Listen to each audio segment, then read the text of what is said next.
You wake up to the sound of someone coughing blood in the next room. Or maybe it's your own lungs staging a minor rebellion. It's hard to tell.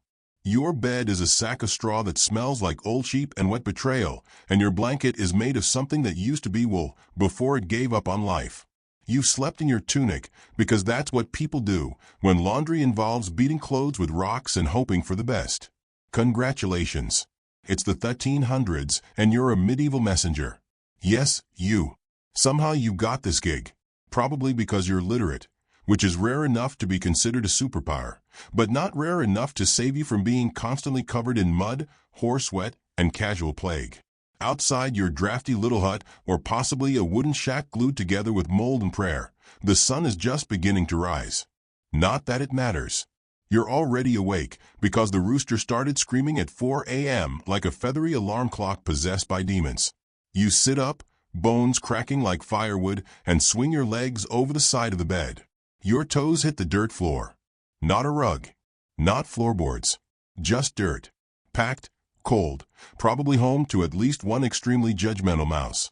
Your job today? Walk or ride, if your employer is feeling fancy, across many, many miles of hostile territory to deliver a rolled-up piece of parchment that smells faintly of goat bladder. The message? Probably a vague command from one noble to another, written in a passive-aggressive tone that could start a war or end a marriage, depending on punctuation. You are, for all intents and purposes, medieval Bluetooth. Except slower and disposable. So before you get too comfortable, take a moment to like the video and subscribe, but only if you genuinely enjoy what I do here. No pressure, of course. Just know that it helps this sleepy little history channel stay alive in the algorithmic wilderness. Also, drop a comment letting me know where you're tuning in from and what time it is for you. Seriously. It's weirdly delightful to see someone listening to medieval misery at 3 a.m. in a Starbucks parking lot in Ohio. Back to you, proud messenger. You throw on your cloak. It's made of wool, which means it's simultaneously scratchy, wet, and itchy in ways that defy science. You're not even sure it's raining, but the cloak is already damp, because that's its natural state. Your shoes? Leather. Handmade. Which sounds fancy until you realize they've got the arch support of a tortilla and the waterproofing skills of tissue paper. You tighten your belt, a simple rope if you're lucky, or just some frayed twine that once held together a cheese shipment, and step outside into the cool morning air. The village smells like smoke, pigs, and unresolved trauma. First stop, the manor. You need the official scroll. It's been sealed with wax that someone melted over a candle stub and stamped with a ring that's probably worth more than your life. The steward greets you with all the warmth of cold porridge. He hands you the scroll like it's mildly cursed, which it might be, considering the politics involved. He tells you to deliver it to Lord de Pretentious over in the next shire. That's a full day's ride. 2 if your horse decides it hates you. Which it does. Because let's talk about the horse. You have one today. Hooray! It's not yours, obviously. It belongs to the estate. And by horse, we mean a barely functioning equine on the verge of retirement or possibly death. It's blind in one eye, flatulent, and resents you personally. You saddle up with tack that creaks ominously and smells like a medieval locker room. You're given no weapon, no armor, and no guarantee that bandits won't rearrange your organs along the road. All you've got is your message, your boots, and a vague sense of fatalism. You set off at a brisk pace, which means you immediately hit a pothole the size of a political scandal and almost lose a stirrup. The road is more of a suggestion than a path made of mud, stones, and broken dreams. The air smells like dew, cow dung, and regret. You pass through fog that clings to your skin like old guilt, and the trees around you whisper ominously, or maybe it's just whine through dead leaves. Either way, it's very medieval forest out here. All you need is a wolf or a mysterious stranger to really complete the ambience. As you ride, you try to keep the scroll dry by tucking it under your cloak, which means it absorbs even more of your body heat and starts smelling like wool, sweat, and ominous ink. You haven't eaten since last night, and that meal consisted of barley gruel, 2 pickled onions, and something you sincerely hope was bread. Your stomach is already filing a complaint with the union. Too bad you don't have one. You are the union. And you're terrible at it. Somewhere around mid-morning, your horse decides it's time to stop and graze. You try to argue, but again, This horse hates you. You dismount, stretch your legs, and try to pee behind a bush without being bitten by something. It's peaceful, in a quiet because death is always watching kind of way. You hear a bird call that might be a raven or might be an omen. Hard to say. You remount and push onward, navigating the kind of terrain that makes you question every life choice that led to this moment. You pass another traveler on the road. He looks at you, you look at him, and you both nod like, yup. Still alive. Barely. There is no small talk in the Middle Ages. Only mutual suffering. You think about asking if the road ahead is clear, but then remember that people don't trust messengers. Because messengers carry bad news. And sometimes start wars. And occasionally deliver tax notices, which is like being the Grim Reaper with parchment. By noon, you're sweating, sore, and considering eating grass. Your water skin is half full of something that vaguely resembles water, assuming water is supposed to taste like leather and disappointment. You gnaw on some old bread that you kept in your satchel. It's approximately the texture of gravel. You have to dip it in the water just to avoid dental collapse. It's a gourmet experience by 14th century standards. As the sun climbs higher, the road gets rougher. You try to stay alert, but it's hard when the saddle feels like sitting on a bag of bricks.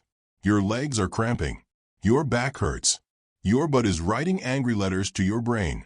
You try humming to pass the time, but every song you know is about death, famine, or a girl who drowned in a river because her lover cheated on her with a goat. Medieval ballads are not cheerful. Eventually, you reach a small village. You don't stop. Stopping means explaining why you're here, who sent you, and whether or not your message contains instructions for burning the village down. You keep writing, eyes forward, scroll clenched tightly. You're not allowed to read it, of course. But you're definitely going to later, when nobody's looking. Because it might be the only form of entertainment you get all week. Afternoon turns into early evening. Your cloak is now part of your skin. You haven't felt your toes since lunch. You cross a wooden bridge that groans like it's about to retire, and the river below looks like a great place to get cholera. You wonder, briefly, if it's worth jumping in just to cool off. But then remember that wet clothes mean death. Not metaphorically. Literally.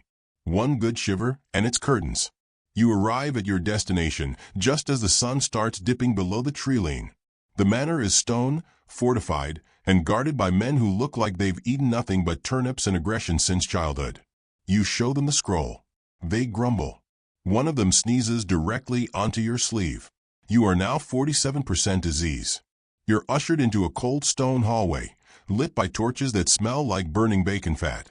The steward greets you with a face like spoiled milk and takes the scroll without a thank you. You ask for lodging for the night. He sighs like you've asked for a solid gold bathtub and leads you to the stables. You sleep on hay, next to the horses. One of them is definitely judging you. It's warmer than your last bed, but it also smells like horse pee and old oats. You eat a piece of hard cheese and half an apple, both of which you suspect are older than your job. You lie back, stare at the wooden rafters, and wonder if anyone's going to invent indoor plumbing or public transport anytime soon. Probably not. Tomorrow, you'll get a new scroll, mount your stubborn death beast of a horse, and do it all again. Because you are a messenger, a trusted courier, an unarmed target, a walking liability with a satchel full of secrets. And this is your life now. Rain or shine, war or peace, always on the move. Always delivering. Always just one wrong turn away from being buried in a shallow grave by a man named Roderick the reasonably priced assassin. But hey, at least you got your health. For now. You wake up with hay in your mouth and something suspiciously damp under your left leg. It's still dark out, which doesn't surprise you. Time is more of a suggestion than a certainty in the Middle Ages. You blink up at the wooden rafters of the stable loft, half expecting to see an owl, a bat, or maybe a ghost named Gregory who just wants someone to hear about his tragic jousting accident from 1263. Your joints feel like they've been individually cursed. The horse next to you farts in its sleep. You sigh. Welcome back to the glamorous life of a medieval messenger, hero of no songs, master of no trades, and employee of whoever has enough wax to seal a scroll. You sit up, brush the hay out of your hair, and find your boots. They are still wet. From what? Unclear. You try not to think about it. You chew a piece of dried meat for breakfast, or what passes for dried meat. It could be shoe leather, could be squirrel. It has the texture of pessimism and the flavor of regret. You wash it down with some cold water from a wooden bucket that may or may not have mold floating in it. You're immune to most things by now, including the concept of fresh. Before you go, the steward tosses you another scroll. No good morning. No please. Just a grunted, take this to Lord someone important across the hills.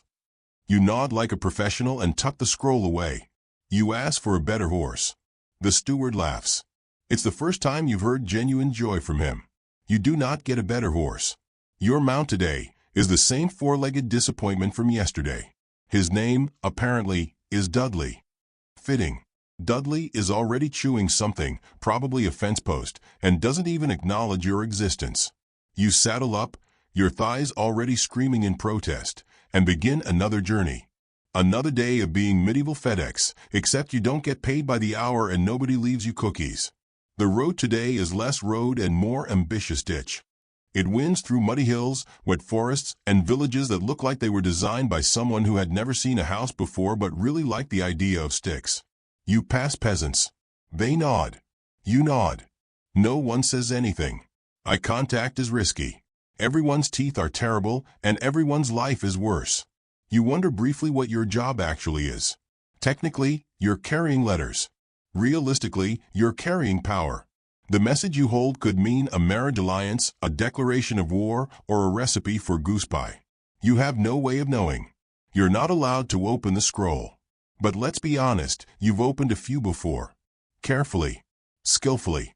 Like a medieval spy who also gets saddle sores. You've learned a few things from these messages. 1. Nobles love to complain. 2. They never write in plain language. Everything's a metaphor. The swan has left the pond means someone got murdered.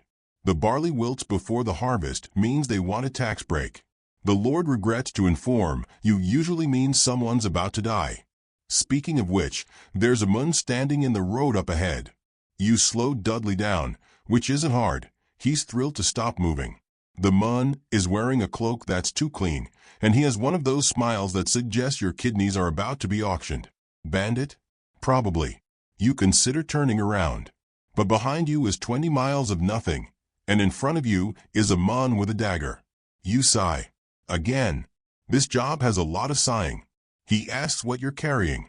You tell him, nothing valuable. He says, I'll be the judge of that. You say, it's just parchment. He says, then you won't mind handing it over. You say, do you know how to read? He blinks. Long pause. Then he shrugs and walks off, muttering something about wasting time. Crisis averted. Because literacy? It's your best defense in the 1300s. Bandits can stab you, sure, but they don't want homework. You ride on. Somewhere around midday, the rain starts. Not a gentle drizzle. No. This is the kind of rain that makes you question whether God has an emotional support hammer he's using to punish the sky.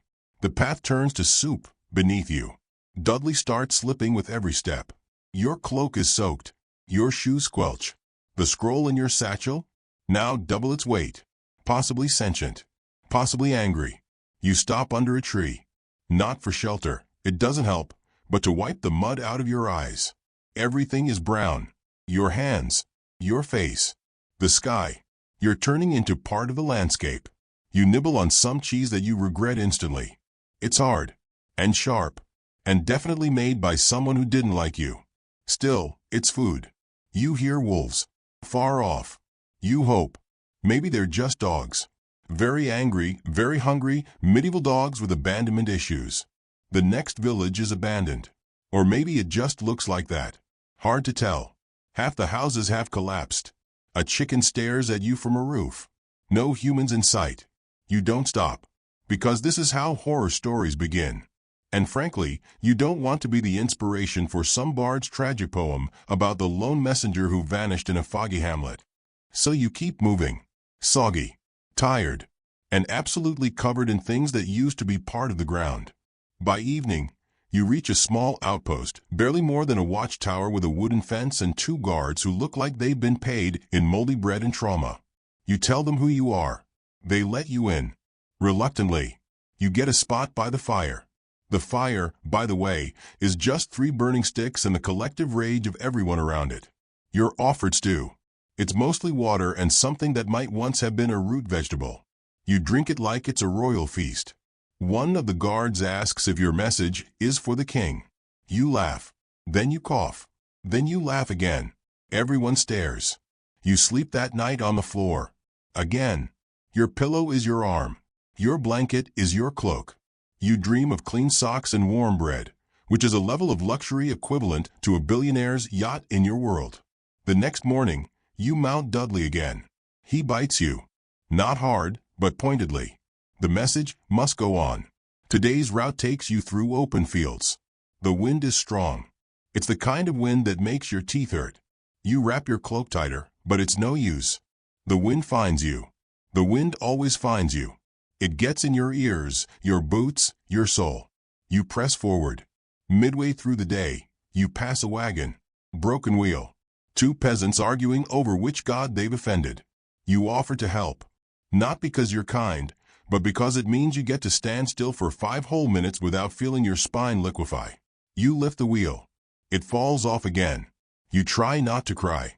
Eventually, the wheel is sort of fixed. The peasants thank you by handing you a single egg. You take it like it's gold.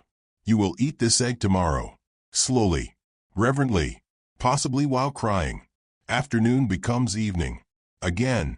You approach your destination. A stone keep surrounded by mud, walls, and resentment.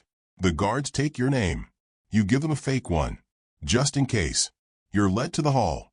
It's dark. It smells like roasted meat and wet fur.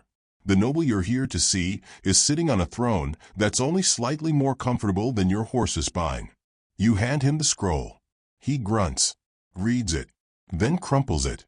He motions for his steward to bring parchment and dictates a reply. Right there. In front of you. You stand awkwardly while he mutters things like tell him I'm not paying that, and if he wants the grain, he can send his own oxen. You're handed a new scroll. It's slightly damp. You pretend not to notice. You ask for a place to sleep. They offer you a barn. You accept. Again. Dinner tonight? Half a loaf of hard bread. You lick it like a deer trying to get nutrients from a rock. You sleep with one eye open. The rats are big here. And tomorrow? You ride back. Same route. Same horse. New scroll. Possibly the exact same rain. Because that's your job. Not glamorous. Not heroic. But essential. Sort of. Mostly you're just tired. You fall asleep thinking about paved roads and dry boots. And dream of eggs. You wake up in a barn again. Of course you do. At this point, you're not even surprised to find a chicken standing on your chest. She looks you directly in the eye with the cold authority of someone who's seen things. You attempt to move. She does not. This is her barn now. You are a temporary inconvenience in her kingdom of straw, feathers, and droppings. You manage to sit up without disturbing her majesty and start brushing twigs and shame out of your hair. Your cloak is still damp from yesterday. Actually, it might be damp from last week. You can't remember the last time anything you wore was dry. Your boots squelch when you stand. You sigh. Again. This is how all your mornings begin, with disappointment and something sticky on your sock. You limp over to the nearby water trough and splash yourself in the face. The water is ice cold and tastes faintly of duck. You're not sure why. There are no ducks in sight. But that's not the most mysterious thing you've encountered lately. Yesterday, you saw a man trying to cook an eel over a candle. He looked hopeful. The eel looked resentful. Anyway, you've got a message to deliver. You check your satchel. Scroll still there, still sealed with that unnecessarily dramatic wax crest. You'd think someone was writing the Magna Carta every time they send a note asking for 3 more sacks of grain and a goat. You saddle up your horse, who you're now fairly certain is actively trying to sabotage your life. Dudley, still your designated steed, greets you by stepping directly on your foot. It doesn't hurt anymore. You think the nerves in that foot died 3 towns ago. And now, the road. You'd think after weeks, possibly months, of this job, you'd get used to the medieval landscape. You don't. Every day is a brand new adventure in why is it shaped like that, and what's that smell? Today, for example, the air smells like boiling cabbage, wet sheep, and a faint undercurrent of anxiety. You pass through a village where no one makes eye contact. That's always a great sign. The blacksmith is hammering something that looks suspiciously like a sword, which would be fine, except the entire town only has 5 people and 1 cow. You file that information away under concerning. A child throws a turnip at your horse. Dudley does not react. This is not the first time a vegetable has been weaponized against him. You consider retaliating, but remember you are, technically, a government employee. Probably. Out of the village and into the wild again. You travel through open fields, past crumbling ruins that no one has bothered to name. Maybe they were once castles. Maybe they were just piles of rocks that got a little too ambitious. Either way, they're now just landmarks on your depressing tour of mud and monarchy. Let's take a moment to talk about your profession. Because, surprise, being a medieval messenger isn't just about riding a horse and avoiding dysentery. It's also about status, which you don't have. See, there are several kinds of messengers in the Middle Ages. Royal messengers, who are sort of respected. Monastic messengers, who are mostly ignored. And then there's you, a noble's third choice, slightly literate, vaguely disposable errand boy with good thighs and low expectations. There are no benefits, no holidays, no retirement plan. Your pay, inconsistent. Sometimes it's a coin, sometimes it's bread. Once, a guy paid you with a warm rock and the words, "God bless." Thanks, Gerald. You do this job because no one else wants it. Or because you once made the mistake of impressing someone with your ability to not die after riding 20 miles in the rain. And now, this is your life, wet, tired, perpetually sore in places you didn't know could ache. Back to today's journey. You reach a forest. Naturally. Because there is no convenient route in medieval Europe. It's all through the woods, over the hill, past the haunted stream, and avoid the witch if she's home. The forest is quiet. Too quiet. You try not to think about that time you found a dead messenger half-eaten by wild pigs. That was not a good day. His message? Still sealed. Admirable dedication. Poor Gerald. You make it through the trees without being eaten, robbed, or cursed. You take this as a win. You mark it on your internal scoreboard, day survived, 27. You're not sure if that's this month or this year. Around midday, you stop to eat. Eat is a strong word. You gnaw on a bit of bread that is indistinguishable from a rock and a bit of salted pork that might, legally, count as punishment in several kingdoms. You drink water from your flask, which is actually wine, because you need to feel something. A farmer walks past and asks where you're headed. You lie. You always lie. No one needs to know what you're carrying. Especially not someone whose entire job revolves around knowing how to dig a shallow grave. Back on the road. You hum to yourself. Not because you're happy, but because it keeps the wolves away. You're not sure if that's a real strategy, but it's what the other messengers told you. Then again, half of them are missing. So maybe not the best advice. Let's talk about communication. In the modern world, people send messages with phones. Fast, clean, easy. In the Middle Ages, people send messages with people. Sweaty, limping, reluctant people on flea-infested horses with a strong sense of obligation and a mild concussion from riding into a low branch. You are that message. You don't carry letters. You are the letter. Every bump on the road, every delay, every itch from the questionable cloak you wear, it all becomes part of the delivery experience. You're like a human postal service, but without tracking numbers or job security. You know what's in some of the messages. Not because you peeked. Okay, you peeked. But mostly because nobles tend to send the same things over and over. Complaints about taxes. Passive-aggressive marriage proposals. Accusations of witchcraft. Requests for more wine. Vague threats. One time, someone sent a poem. It was about geese. You didn't understand it. You don't think anyone did. As evening falls, you finally spot your destination, a monastery, perched on a hill like a large, judgmental loaf of bread. Monasteries are good. They have food. Sometimes warm food. And the monks rarely stab you. You're greeted by a novice monk with the energy of a sleep-deprived librarian. He offers you a bowl of stew and a piece of dark bread, so hard it may be older than the church itself. You eat it gratefully. Your standards are gone. They died somewhere back in chapter 1. You hand over the scroll. The monk thanks you. He doesn't open it. You assume it's another passive-aggressive request from the local baron to stop tolling the bell at midnight. Or maybe a bill. Monasteries always owe someone money. You sleep in the scriptorium, surrounded by ink, parchment, and a monk snoring like a dying ox. It's the best night you've had in weeks. You dream of clean sheets and a bed that doesn't have legs. You dream of retirement. Maybe a small farm. Chickens. A goat. Silence. But you know better. Because tomorrow, someone will hand you another scroll. And the road begins again. You'll mount Dudley, who will bite you. You'll eat bread that should be declared a weapon. You'll travel through woods full of bandits and hills full of mud. And you'll deliver another message. Because you're a medieval messenger. And no one else is stupid enough to take the job. You wake up to bells. Not soothing, inspirational bells. Not even friendly time for breakfast bells. No, these are full-volume, aggressive, repent for your sins type bells. The kind that makes you question everything you've ever done, including that time you stole a meat pie and blamed it on a goat. The goat knew. You roll off your sleeping mat, which is essentially a folded potato sack on top of a prayer rug, and land on a cold stone floor. Your hip audibly pops. You groan. This is your alarm clock now, musculoskeletal betrayal and ecclesiastical shouting.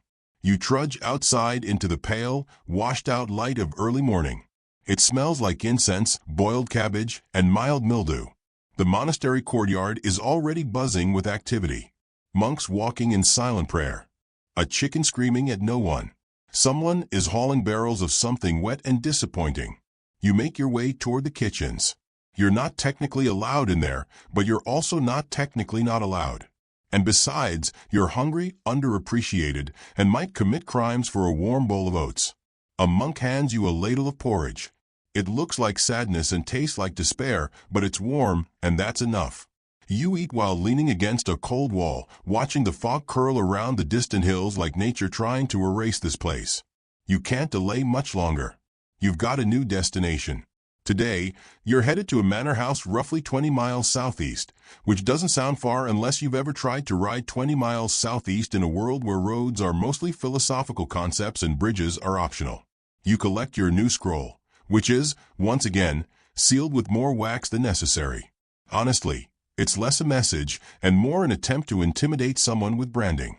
Before you ride out, let's talk about something important: gear. Because in theory, messengers are equipped for the road. In theory. In practice, you have the following. A threadbare cloak made of wool, read, disappointment. Boots that technically qualify as shoes only because they cover your feet. A satchel, which smells like mold and once held a dead squirrel, you don't want to talk about it. A knife, blunt enough to be decorative. And a flask of wine, which doubles as your only form of therapy. There's no saddlebag full of useful tools. No backup maps. No spare socks. You are the emergency kit. Your horse, Dudley, is still Dudley. His eyes are dull, his knees are questionable, and his soul left sometime around the last hailstorm. He greets you with a snort that sounds like disapproval. You mount up, eventually. It takes a few tries. Dudley is about as cooperative as a wet cat in a burlap sack. Once you're settled, you start the long, creaky journey down the monastery hill, through the early mist, toward the allegedly important manor of Lord something or other. Let's be honest, all of them are named either Geoffrey, Henry, or Hugh. You've met 17 Henrys. You've delivered messages to 3 different barons Geoffrey. Once, you delivered a note from a Hugh to a different Hugh, and both Hughs hated each other. You've stopped trying to keep them straight. They're all just vaguely damp men who yell about borders and want more chic. The road is predictably awful. It's less road and more stretch of dirt pretending to have a purpose. You navigate around puddles that are deep enough to qualify as bathtubs and avoid patches of mud that have previously eaten entire carts. You pass a few peasants, most of whom are either digging, carrying something heavy, or having a quiet existential breakdown in a field. One of them waves at you. You nod back solemnly.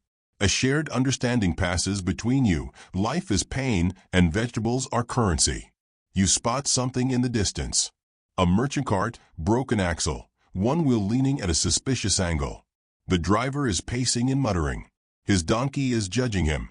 You consider stopping to help. You don't. You've learned that every delay becomes a lecture from a nobleman about efficiency and duty.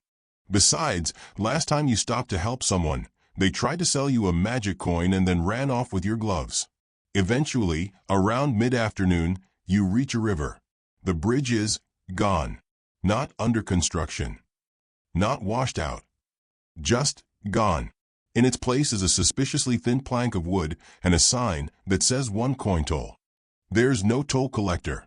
There's just a suspicious-looking man sitting on a nearby rock with a stick that is definitely not just for walking. You weigh your options. Option A, pay the toll, fall into the river, catch pneumonia. Option B, try to find a ford 5 miles upriver and add half a day to your journey. Option C, make intense eye contact with the tollman, slowly eat a carrot, and pretend you're too poor to rob. You go with option C. He blinks first. You lead Dudley across the plank. It bows dramatically under his weight. You nearly fall. He sneezes. You both survive. You don't celebrate. Celebrating invites the gods to smite you. You arrive at the manor house just before dusk. It's not as grand as expected. More of a large shed with a tower and a permanent smell of mildew. The guards are asleep. You knock. Eventually, someone appears and says, "Oh, another one." It's unclear if he means messenger, human, or disappointment. You're led to the hall, where Lord Geoffrey Henry is sitting at a table looking constipated with power. He waves you over. You bow. He grunts. You hand him the scroll. He breaks the seal with dramatic flair, like he's unwrapping an ancient prophecy. He reads. He frowns. He mutters something about grain shipments and traders. Then he yells for a scribe. Then he forgets you exist. You stand there awkwardly for 25 minutes until someone remembers you haven't been fed. Dinner is served. By dinner, we mean some sort of pottage that might contain a vegetable. It's lukewarm. There's a chunk of something chewy in it. You pretend it's meat. You eat it anyway. You sleep in the servants' quarters, which is a generous term for a pile of straw near the door. It's drafty. A cat sits on your chest most of the night. You're grateful for the warmth. You think about quitting. But to quit, you'd have to do something else. And the only other available jobs in this time period involve farming, dying in battle, or being a jester, and you're not that funny. So you'll keep going. Because you're a medieval messenger. And someone, somewhere, always has a letter to send to someone they hate. You wake up in the dark. Not soft, cozy, romantic darkness. No. This is the cold, damp, cloying blackness of pre-dawn medieval Europe, where time is measured by bird screams and how many hours until someone starts boiling a turnip. Your bed of straw has not improved. Your blanket is still made of something that used to be wool, and now resembles rough burlap mixed with the scent of old soup. Something is crawling near your knee. You decide not to investigate. It's not worth the existential cost. You sit up slowly. You're sore in entirely new ways this morning. Knees? Yes. Back? Always. Elbows? Somehow, yes. Even your hair feels stiff. You shake your head and a small puff of dust exits your ear like a sad magician's finale. You're about to stand when the door creaks open, and a boy enters holding a candle and your boots. They're still wet, he says. Of course they are. You slide them on anyway, wincing as the cold leather embraces your feet with all the love of an annoyed eel. You are once again reminded that your job isn't just messenger. It's amphibious survival expert with light cardio. You exit the manor and breathe in the morning. It smells of ash, cold fog, and faintly of yesterday's turnip stew. A rooster crows like it's auditioning for a death metal band. Somewhere, a dog barks at nothing in particular. It might be barking at you. You deserve it. Today, you're headed to a castle. And not just any castle. One of the big ones. Stone towers. Drawbridge. Moat. The kind of place with dungeon-optional vibes and at least 3 types of mold growing on the inner walls. You eat a crust of bread on the road. It's exactly as good as yesterday's, meaning it's barely edible, but it won't kill you outright. You think. You find a piece of what might be cheese in your satchel. It's grown its own personality. You don't make eye contact with it. Dudley, your horse, is in a mood today. He walks like he's personally offended that you're asking him to do horse things. He stops every 15 minutes to stare blankly into the woods. Is he sensing danger? Is he contemplating the futility of existence? No one knows. You just sigh and hope he keeps moving. You ride past another village. No signs, no welcome. Just 5 houses, a broken well, and a smell that says, yes, something did die here, and no, we're not dealing with it. A woman waves at you. She has one tooth and the kind of 1,000-yard stare you only get from raising 7 children and burying 3 husbands. You wave back respectfully. Never disrespect the local matriarchs. They have pitchforks and memories. Let's pause for a moment and talk about literacy. You, lucky thing, can read. Sort of. Enough, anyway. Most of your fellow messengers can't. Most nobles don't write their own messages. They dictate to scribes, who then scratch angry Latin into parchment like they're trying to summon a demon with a legal degree. You've read enough of these letters to notice a theme: vague threats, passive aggression, and the occasional recipe. You once carried a scroll that just said, "Tell your pigs to stop crossing my land or I'll eat them." It had 5 wax seals and 3 signatures. But reading is power. It gives you a slight edge over the average peasant and a moderate edge over any lord who's currently too drunk to remember what day it is. Which is, let's be honest, most of them. You stop at midday to eat again. This time, you chew on something resembling dried fish. It's unclear when or how it was dried. It smells like ambition and salt. You swallow without chewing too much. Some textures are better left unidentified. The sun reaches its peak, which means absolutely nothing because it's hidden behind a blanket of unrelenting gray. The sky has looked like wet wool for the past 4 days. You've forgotten what the color blue looks like. You assume it's a myth. And then, you see it. The castle. Tall. Gray. Surrounded by dead trees and questionable birds. A guard yells something at you from the gate. You yell back, "Messenger," and hold up the scroll. He yells back, "Wait," and disappears. You wait. You wait longer. Eventually, someone returns and waves you through. Inside, the courtyard is full of mud and chickens. Men-at-arms are practicing their swordplay nearby, which mostly involves yelling and hitting wooden poles with dramatic grunts. One of them trips. No one helps him. You are escorted into the great hall. It's dim. Smoky. Smells like roast meat and unresolved family trauma. The Lord, Baron Hugh de Hugh of the House of Hugh, probably, is sitting on a throne that's slightly too large for his authority. He has a beard that could shelter birds and a tunic stained with the ghosts of past meals. You bow. He ignores you. You hand him the scroll. He opens it. Slowly. Like he's expecting it to explode. He reads it. Frowns. Then, to your horror, he looks at you and says, "Wait here. I need to dictate a reply." No, not this. Not dictation. Because when a noble dictates a message, it takes hours. First, they pace. Then they rant. Then they rewrite the same sentence 9 times because the word insult doesn't feel insulting enough. A scribe is called. Ink is spilled. Latin is mangled. Eventually, a wax seal is applied with the drama of a royal decree and the dignity of a toddler with a stamp. While this happens, you sit. And sit. And try not to look like you're slowly dying inside. You're finally handed a new scroll. It's still warm. You nod, bow again, and back away slowly. Outside, it's raining.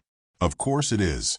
You mount Dudley, who reacts as if you've asked him to walk into the sea. You begin your return journey in silence, interrupted only by the sound of mud squelching and your own thoughts screaming gently in the background. This is your life. Mud. Messages. Mild hypothermia. And the occasional side quest involving suspicious goats. You reach a roadside inn before sunset. It's not much, just 4 walls, a roof, and an overwhelming smell of onions, but it's dry, and the fire is lit. You pay with a silver coin you forgot you had, and the innkeeper looks like he might kiss you. Dinner is barley stew. It tastes like lukewarm loyalty. You eat it gratefully. Your standards are so low they've hit bedrock. You sleep in a shared room. The mun snoring in the corner smells like beer and regret. You don't care. You curl up in your cloak, clutch the satchel, and dream of a time when messages could be sent by pigeon or a competent wizard. But that's not your reality. You are a medieval messenger. And tomorrow, someone will say, "I need this delivered immediately." And you will sigh. And you will ride. Because you're too tired to argue.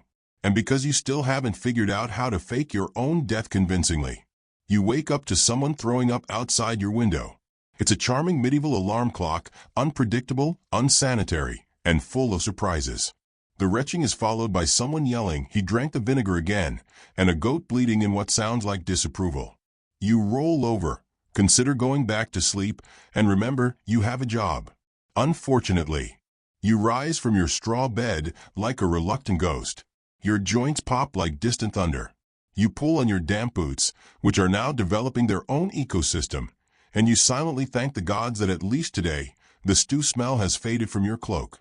Now it just smells like sweat, saddle grease, and crushed dreams. You head downstairs. The innkeeper hands you a bowl of something. It could be porridge. It could be plaster. You don't ask. You eat it. It's warm and slightly crunchy in ways that aren't legally food-related.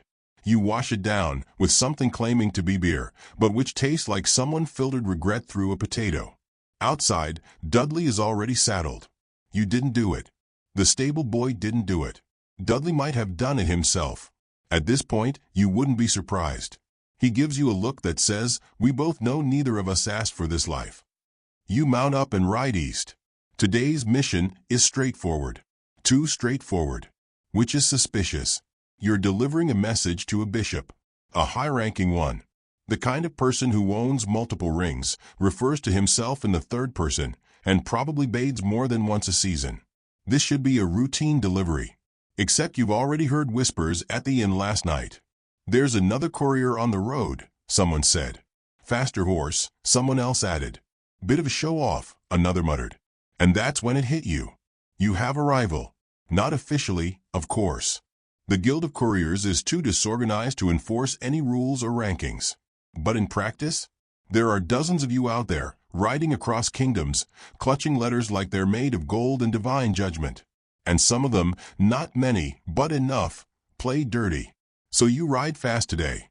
Not out of pride, not out of ambition, but out of pure, stubborn spite. The road is long and winding, lined with thorny bushes and suspicious trees that might be hiding bandits. The sky is a heavy, low-hanging gray, the kind that promises rain and delivers emotional damage. You don't stop for lunch. You eat bread while riding. You get crumbs in your satchel. You don't care. Mid-afternoon, you spot him. He's ahead of you. Dark cloak, black horse, upright posture, confident trot. The kind of rider who probably waxes his boots and uses words like dispatch and urgent decree without irony. You hate him immediately. You push Dudley into a faster pace. Dudley responds with an exaggerated groan, like an actor in a morality play who's just realized he's playing the donkey. The rival courier glances back, sees you, smirks, smirks. You clench your jaw. This means war. You catch up slowly. There's a stretch of open trail ahead. Muddy, sure, but passable. You ride side by side for a few minutes in total silence, like two wolves sniffing each other over a dead deer made of papal correspondence. Then he speaks. "Lovely weather." You glance up. A droplet of rain hits you directly in the eye. "Miserable," you reply. He nods. "So, where you headed?" It's a trap. It's always a trap. If you tell him, he'll go the same way. Pretend it's coincidence. Beat you there. Make you look late. So you lie. "West. Toward Shrewsbury." "Huh," he says. "Funny. I thought you'd be going east." You don't respond. You don't blink. The tension is so thick it could be churned into medieval butter and served with sadness. Eventually, he slows. You slow. He stops to check his saddle. You stop to adjust your boots.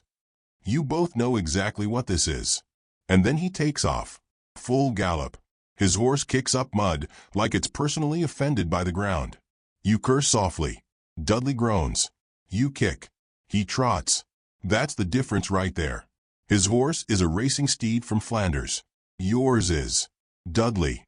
By nightfall, you arrive at the bishop's residence second. Not late, not disgracefully, but second. And there he is, the rival, handing over his scroll like he invented writing, smiling like he just invented smugness.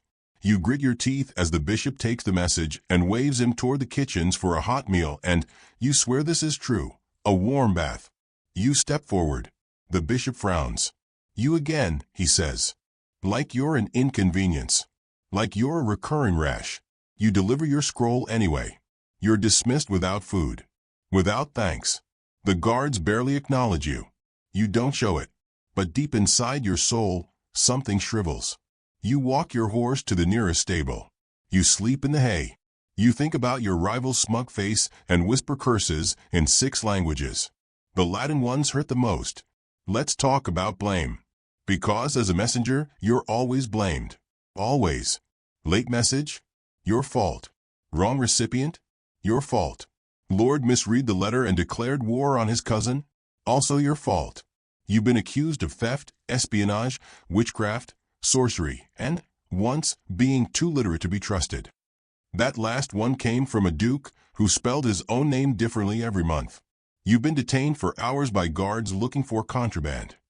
You've been accused of forging seals you couldn't afford. One time, a dog bit you, and the owner said you must have looked like a criminal. You were wearing a wool cloak and carrying a scroll. That's the entire look. And yet, you keep going. Because the alternative is farming turnips in ankle-deep mud or bleeding out in a field because someone thought jousting was a legitimate way to settle land disputes. And maybe, just maybe, you like the road. A little. Not a lot. Not enough to smile.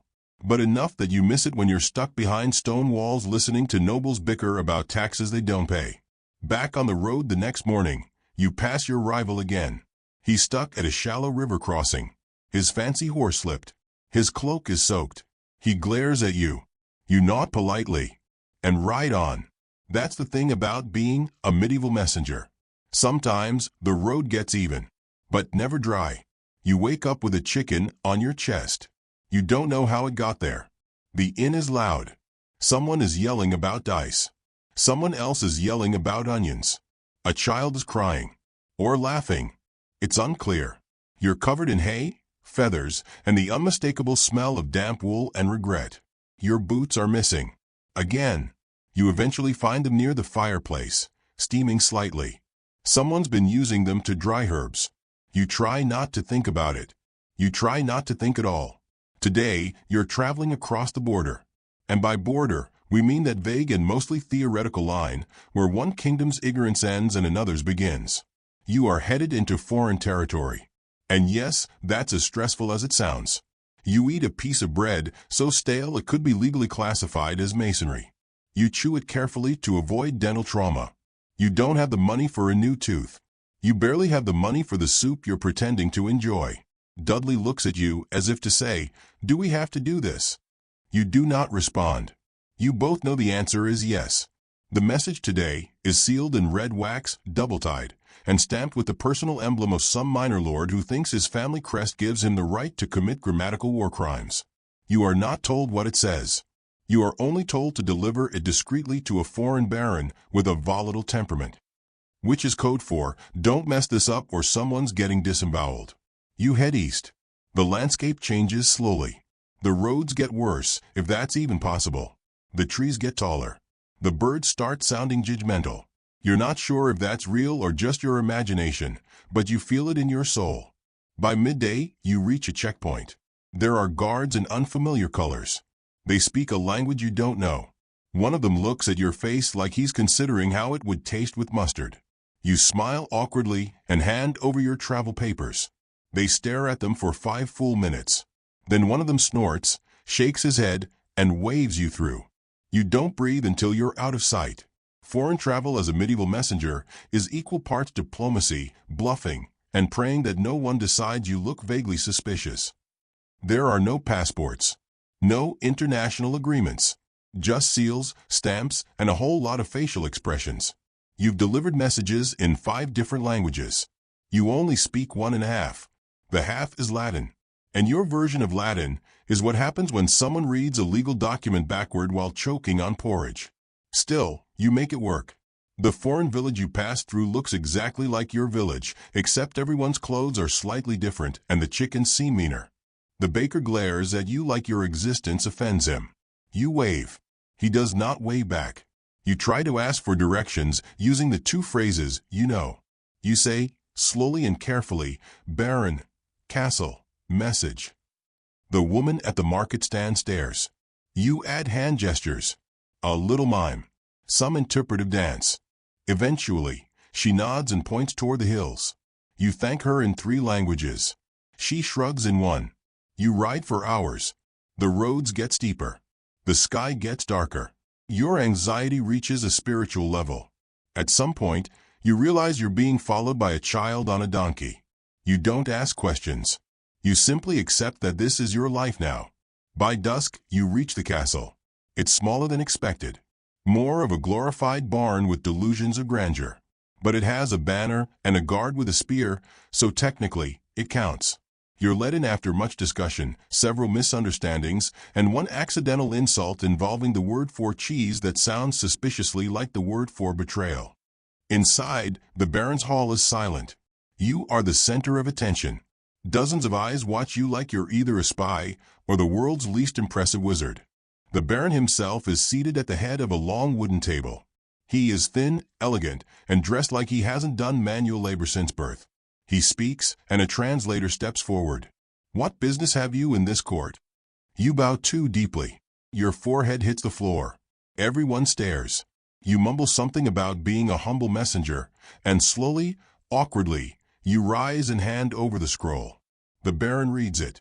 His eyebrows dance a complex ballet of emotion, surprise, irritation, amusement, and possibly mild indigestion. He says something long and fast. The translator frowns. You wait. Finally, the translator turns to you and says, "You will sleep here tonight. Tomorrow, you ride with an answer." You nod. You try not to look terrified. The translator adds, "And do not speak to anyone, especially his wife." You didn't even know he had a wife. Dinner is silent. You are given a place at the edge of the hall. Your food is fine, some kind of meat, bread, and a soup that tastes mostly of onions and fear. You eat quickly. You try not to look at anyone too long. That night, you sleep in a room meant for servants. You lie awake for hours, staring at the ceiling, wondering if this is the night you're going to be stabbed by a jealous stable boy or accused of sorcery by someone who doesn't understand sarcasm. Morning comes. You are summoned. The reply scroll is ready. It is sealed with 3 wax stamps and wrapped in a ribbon that looks unnecessarily expensive. Deliver this, the translator says. To whom, you ask. The translator blinks, then sighs. To the person who sent the first message. Of course. Why didn't you think of that? You leave immediately. Dudley is tired. You are tired. The scroll is heavy with the weight of implied threats and royal passive aggression. On the road back, it rains. Naturally. You are stopped twice by patrols. Once by a tax collector who thinks you're lying about being a courier. Once by a monk who asks if you'd like to donate your horse to God. You do not. Eventually, you return to your home court. You hand over the scroll to the steward. He glances at it, sniffs, and says, "You took your time." You do not throw your boots at him, but only because your boots are wet and you need them to survive. He hands you a copper coin. No thank you. No well done. Just copper. You walk away. You think about the road. About the silence. About the foreign court where no one knew your name, but everyone expected you to know theirs. And you realize something. You are always a stranger. Everywhere. Even at home. And somehow, that's comforting. Because it means you belong nowhere. And therefore, everywhere. You are a medieval messenger. You carry the words of men who would never carry their own. You ride roads built by Romans and bandits. You bow too deeply. You smile too little. And still, you ride. You wake up warm, which is immediately suspicious. You open your eyes slowly, like a medieval raccoon afraid of daylight. You're not in your usual pile of itchy straw and pessimism. You're in a real bed, with real blankets. The mattress is filled with feathers instead of hay and spiders. The sheets smell faintly of lavender and something that might be soap. You don't move for a solid 5 minutes because you're trying to figure out if you're still alive or just hallucinating in a barn somewhere. Then a servant walks in with hot water and says, "The lady will see you after breakfast." And just like that, you're back in reality. You're still a messenger. Still underpaid. Still probably one bad day away from cholera. But today, you're staying in a castle. Not in the stables. Not in the root cellar with the cheese. In an actual guest room. With a door. That closes. And doesn't smell like cured ham. And it all started because you delivered a message to the right noblewoman at the right time. She liked your handwriting. She said you looked trustworthy. You tried not to laugh. And she told her steward to give you a proper room, a warm meal, and, here's the miracle, a bath. A real bath. Hot water. Not cold water, but actual hot water. Heated in pots by people who seem to know what they're doing. You don't even remember the last time you bathed without someone yelling, "Make it quick," from outside the door. The tub is wooden. The soap is soft. The water smells of herbs and not sadness. You scrub off at least 4 different regions worth of road grime. By the time you step out, you've remembered what skin feels like. You look in a polished piece of metal that might count as a mirror. You resemble a human again. Sort of. Mostly. Breakfast is served in a small chamber. You're seated with the scribes and stewards, people who don't wear armor, shout about honor, or smell like vinegar-soaked rage. They ask you about your route, your profession, your thoughts on seasonal travel. No one accuses you of witchcraft, or theft, or smelling like disappointment. You eat bread that was baked today, not last week, today, with honey, real honey, not the weird syrupy substitute innkeepers make from boiled beetroot and bad decisions. You're given eggs, cooked, on purpose. There's a roasted apple. You almost cry. After the meal, you're brought into the solar, a warm room with tapestries and actual chairs, and you hand-deliver your second scroll. The lady reads it, smiles, and offers you wine. You say no. She offers again. You say yes. It's terrible wine, but the gesture is what counts. You sit in the sun for a few minutes, just existing. And for a brief, terrifying moment, you wonder, is this what peace feels like? Of course, it doesn't last. It never does. But moments like this are the weird, unexpected perks of being a messenger. You see everything. Castles and hovels. Kings and crooks. Pigeons that look like they've seen war.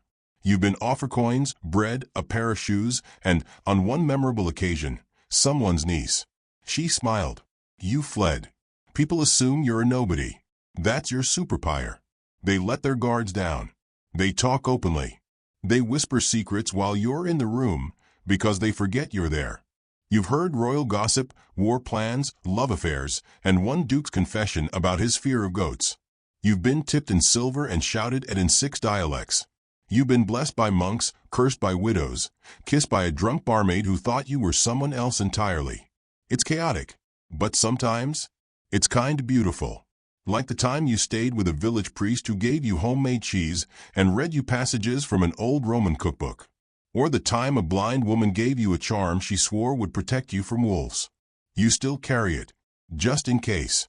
Or the time a baker let you sleep in the warmth of his kitchen. You woke up covered in flour, but for once, not shivering. These aren't luxuries. They're accidents of kindness. And they're rare. But when they come, they're better than gold. Because you've spent weeks eating cold turnips, sleeping in wet cloaks, and dodging bandits who think reading is a suspicious activity. So when someone offers you a chair, you nearly propose marriage. There was a small town once, forgotten by most maps, where they celebrated the messenger's moon. One night a year, anyone on the road delivering letters or news was offered food, fire, and shelter by law. You just happened to arrive on the right night. They clapped when you walked into the tavern. You didn't know how to respond. You ate stew that didn't taste like betrayal.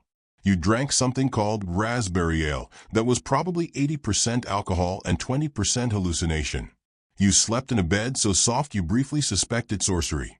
The next morning, they handed you a bundle of dried fruit, 2 silver coins, and a scarf knitted by a very old woman who insisted your neck looked cold.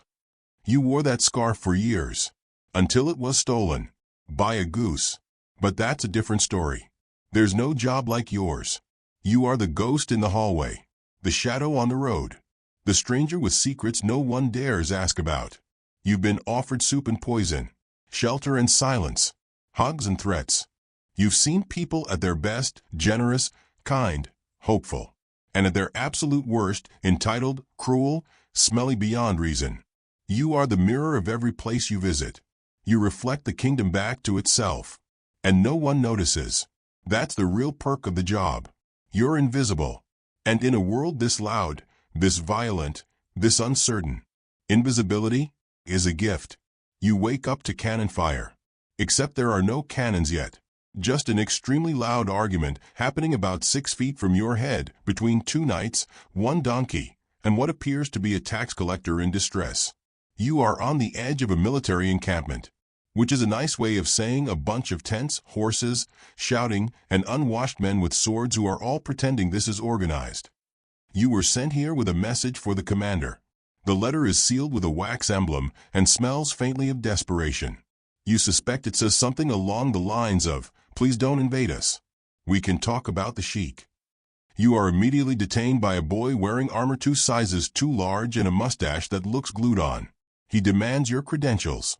You hand him your message scroll, travel pass, and a small wooden charm that's supposed to signify trusted courier, but mostly just signifies I've seen too much. He squints at it like it's a potato that might explode. Eventually, you're escorted through rows of tents filled with men sharpening weapons, playing dice, and debating whether or not that noise last night was a wolf, a ghost, or just Jeffrey's stomach. You find the commander's tent. It is the largest tent, of course. You're told to wait. So you wait. For 7 hours. In the mud. While it rains. At one point, someone gives you a dry crust of bread. You eat it even though you're 70% sure it's actually a weapon. You are that hungry. Eventually, you're led inside. The commander is shouting at a map.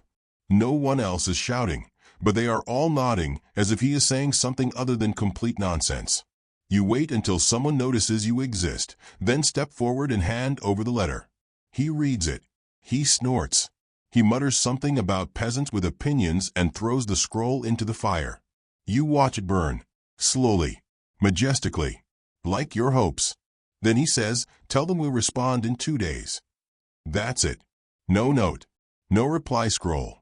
Just you, the human reply. You nod and turn to leave. He adds, "Avoid the northern ridge. We think there's a skirmish happening." Which is code for, there are arrows flying and nobody knows who's in charge. Wonderful. You head out. And almost immediately, someone tries to rob you. Not even dramatically. Just very tiredly. It's a foot soldier with a limp and a knife, so blunt it might be safer than your own fingernails. He says, "Give me your coin." You say, "I have none." He shrugs and says, "All right then." And walks away. This is what war does to people. It exhausts them.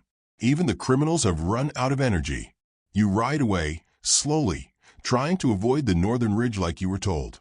Which is when you get hopelessly lost and end up exactly on the northern ridge.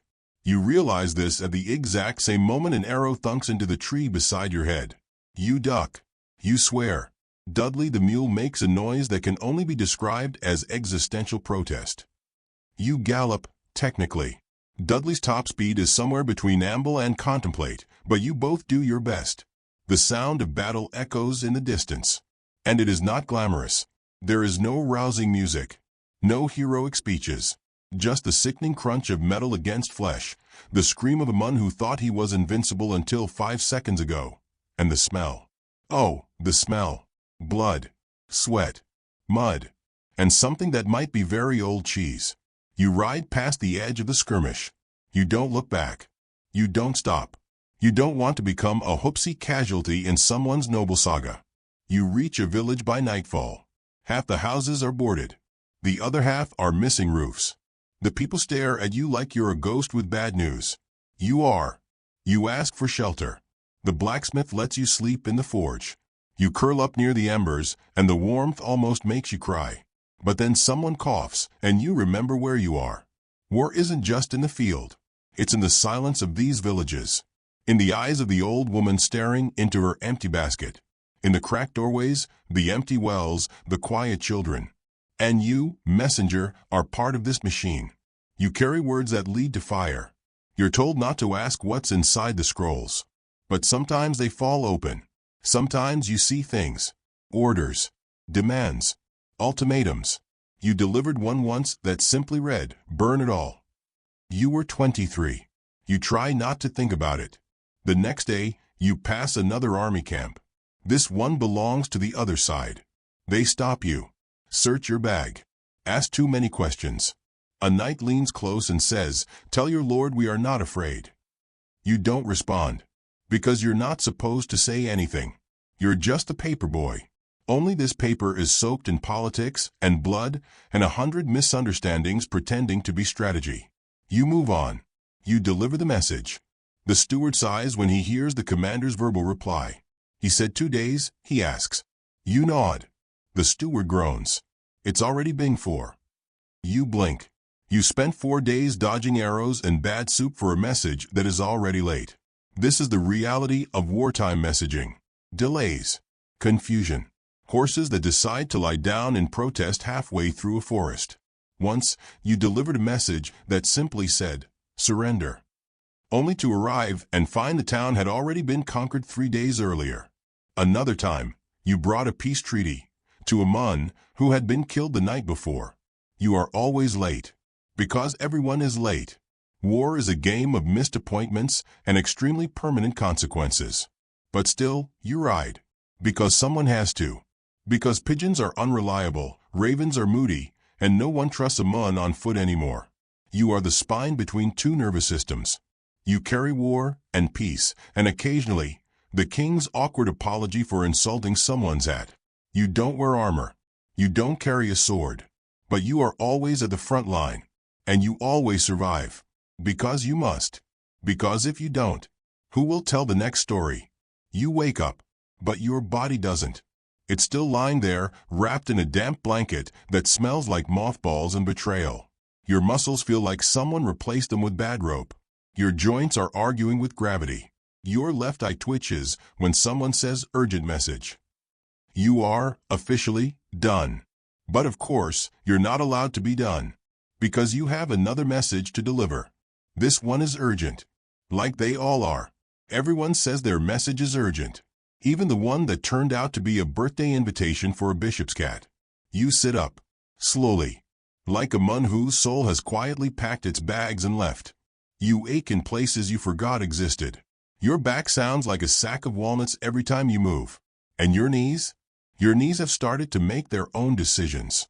You try to eat breakfast. It's stale bread and something claiming to be broth. You chew it, not because you're hungry, but because it gives your jaw something to do while your brain reboots. The innkeeper's child asks if you're a knight. You don't answer. Because knights get armor. You get a bag full of letters and the vague promise of payment that always seems to involve someone else being just out of town. You mount your horse if you're lucky enough to still have one. Or mule. Or occasionally, just yourself, your boots, and a prayer. And you ride. Except now, every mile feels longer. You used to count distance in leagues. Now you count it in regrets. You used to listen to the birds. Now they just sound like warnings. You start noticing strange things. Like how your hands are permanently curled from holding reins and parchment. How your face is always slightly sunburned, even in winter. How you sometimes forget your own name, but remember every insult you've ever received from a gate guard. You try to smile at a village child offering you an apple. It turns into more of a grimace. The apple is bruised, but you eat it anyway. It tastes like someone else's memory. There's a moment on the road, just after dusk, when you stop your horse, climb down, and sit in the grass. You don't know why. You just need to stop. Everything around you is quiet. The wind whispers in a language older than politics. The trees are having their own conversation. And for a moment, you are nothing. No one. Not a messenger. Not a servant. Just a body in a field, trying to remember why it keeps moving. You stay like that for an hour. Until the cold reminds you that peace is a luxury. You mount again. And keep going. Because what else is there? You can't just quit. There's no "I'd like to tender my resignation" scroll for messengers. No pension. No retirement hut by the sea. If you stop writing, you vanish. You know this. Because you've seen it. That one writer who never came back. The guy who said, "Just a few more deliveries and I'll be done." The woman who limped into town with broken fingers and was never seen again. Sometimes, when you're riding through the woods alone, you wonder how many bones are buried just off the trail. Not because they were attacked. Just forgotten. You begin to forget why you started. Maybe it was money. Or freedom. Or the thrill of travel. But now? Now, it's just momentum. You keep moving because stopping feels like admitting something awful. You stay in a village for 2 days once, longer than usual, because your ankle swelled up to the size of a ham and you physically couldn't move. The innkeeper's wife put you in a bed near the hearth. The warmth made you cry. You didn't mean to. It just happened. She said, "You look like you haven't rested in years." You hadn't. On the 3rd day, she gave you a pouch of herbs and a kiss on the forehead. You almost asked if you could stay. But you didn't. Because you knew what her answer would be. People like you don't stay. You don't belong anywhere. Not really. You are tolerated. Pitted, occasionally. Admired, in the way people admire wild animals, from a safe distance. You ride into towns and people look past you. Unless you're late. Then they notice. Then they blame you.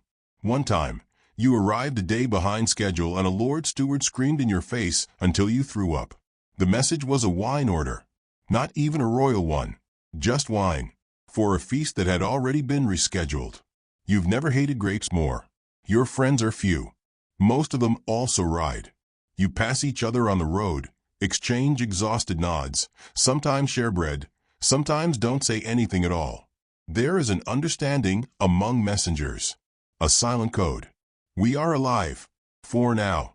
Keep going. Sometimes you wonder what it would feel like to stop on purpose. Not because you're sick, or injured, or lost, but because you choose to. You imagine building a cottage in a forest no one bothers with, growing cabbages, breeding chickens, writing letters to no one. But then you remember, you've never owned land. You don't know how to farm. And the last time you tried to write for pleasure, it was a poem about soup. And it made you cry. You keep writing. One day, you arrive at a castle with a message about a marriage alliance. The steward recognizes you. He says, "Still at it, eh?" You say, "Still breathing." He laughs. You don't. Later, in the stables, a stable hand tells you about a messenger who lost his mind last winter. Started talking to his horse like it was the king. Slept in hay bales. Drew maps no one understood. You nod. You wonder if the horse ever answered. You leave the next morning before dawn. Because the road doesn't wait. And neither does the exhaustion. But you learn to carry it.